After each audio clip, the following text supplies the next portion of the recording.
Baik, baik. Jadi jabatan tuh biasa-biasa aja lah, hanya sekedar amanah, tapi berat di akhirat nanti, begitu ya? Amin, amin, amin.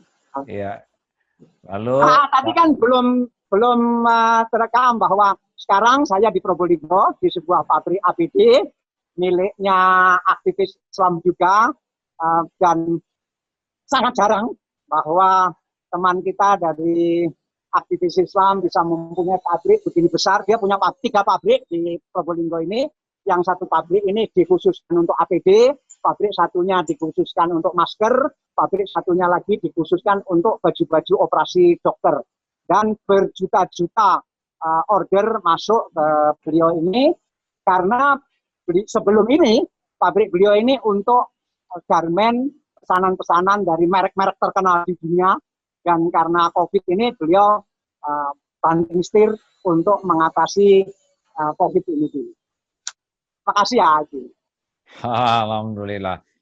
Dikit lagi boleh nanya? Ya, silakan.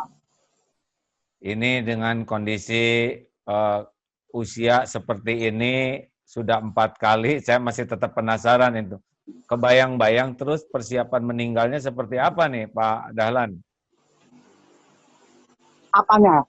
Ya kan kita tidak tahu ajal kapan menjemput, betul tidak? Oh, ini kurang jelas suara saya. Nggak apa-apa. Katanya suara pabrik. Oh iya. Sebetulnya kalau suara Pak Dahlan ke saya sangat clear, bagus dan tidak ada suara pabriknya. Ya. Jadi ya saya bisa mengerti mungkin situasinya tidak mudah di sana ya. Jadi sisa umur ini kan hari demi hari kita tidak tahu tinggal berapa. Apa cita-cita terbesarnya Pak Dahlan ini sekarang dalam sisa umur bonus ini? Saya ini sebetulnya boleh dikata tidak pernah punya cita-cita.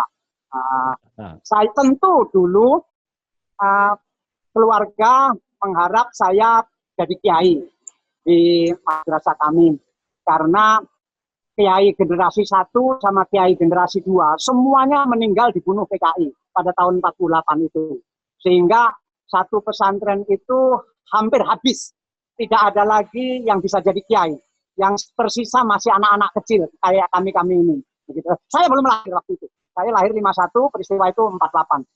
Masih kecil-kecil semua, nggak ada yang bisa jadi kiai. Kiai Tauhid dibunuh, kiai hadis dibunuh, kiai fikih dibunuh, kiai tafsir dibunuh, semua kiai di pesantren kami dibunuh PKI waktu itu. Dan yang menyelamatkan ini adalah Siliwangi. Ketika Siliwangi datang dari Jawa Barat ke Magetan, kemudian PKI ditumpas, nah baru pesantren kami selamat, tetapi semua kiai sudah dimasukkan sumur hidup-hidup. Nah, waktu itu saya belum lahir, tetapi ketika saya besar duluan di antara yang lain-lain yang perempuan, saya diinginkan jadi kiai. Kemudian saya bilang, saya tidak mau. Bukan karena menghindari, tetapi saya ini keturunan dari perempuan. Di pesantren kami punya tradisi, yang jadi kiai harus keturunan yang dari laki-laki. Tapi yang keturunan dari laki-laki itu masih kecil waktu itu. Ya sudah, nggak apa-apa. Saya akan dampingi beliau yang kecil ini sampai beliau menjadi insinyur, sampai beliau urusan rumah tangganya, urusan ekonominya beres. Kemudian kita bilang, Mas, saya panggil dia Mas yang jadi kiai. Nah, setelah itu saya bisa penuh untuk tempat lain tidak jadi kiai, karena kami menjunjung tinggi tradisi bahwa yang jadi kiai biarlah yang dari jalur laki-laki. Mungkin itu salah, tapi begitulah waktu itu kami Nah, sekarang setelah hampir 70 tahun ini, saya mau ngapain? Tentu meneruskan mengurusi pesantren keluarga, karena saya malu dibanding pesantren-pesantren lain, jauh masih ketinggalan. Nah, kemudian saya menjalani hidup ya, apa yang harus terjadi aja. Mohon maaf. Jadi lebih sederhana sekarang cara berpikirnya dibanding dulu ya. Lebih simpel, lebih menikmati gitu ya Pak. Masya Allah ya, ini. Kira-kira begitu. Ya. Iya. Menikmati dalam pengertian saya ini tidak banyak kemauan juga. Misalnya saya tidak biasa ke kafe-kafe, tidak biasa ke lobi-lobi hotel, tidak biasa ke mana-mana. Kemudian saya juga baju ya begini saja, sepatu ya selalu bersepatu cap. Nah, sehingga relatif saya sejak dulu merasa bahagia karena tidak banyak keinginan. Masya Allah. Terima kasih Pak Dahlan Iskan. Semoga Terima kasih diberikan ya. usia yang panjang penuh berkah, diberi kesehatan lahir batin, terutama diberi nikmat iman, nikmat ibadah, dan nikmat hidup bermanfaat.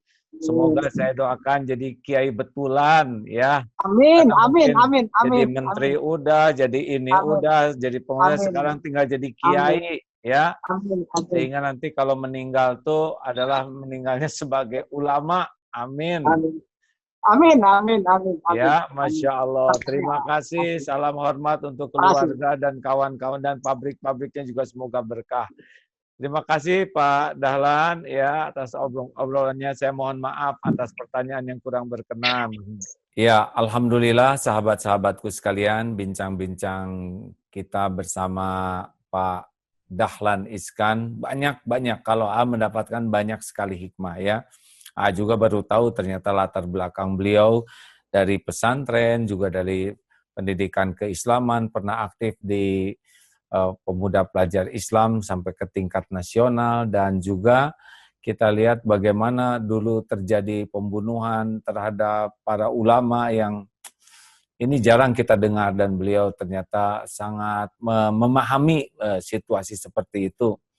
Kalau kita lihat perjalanan hidup beliau yang sangat unik dengan beragam, yang jelas orang tuh kalau punya komitmen, nah inilah yang paling penting. Komitmen untuk melakukan sesuatu, komitmen untuk maksimal, komitmen untuk bersikap apa adanya, komitmen untuk tidak jadi beban. Kelihatannya orang yang akan sukses itu memang orang yang paling komit terhadap nilai-nilai yang dia yakini itu adalah sebuah kebaikan, sebuah kebenaran. Dan kalau orang konsisten dalam komitmen itu, biasanya kemampuannya akan menjadi sangat tinggi. Yang repot itu adalah kalau pelintat-pelintut, ya hejotihang kalau dalam bahasa Sunda.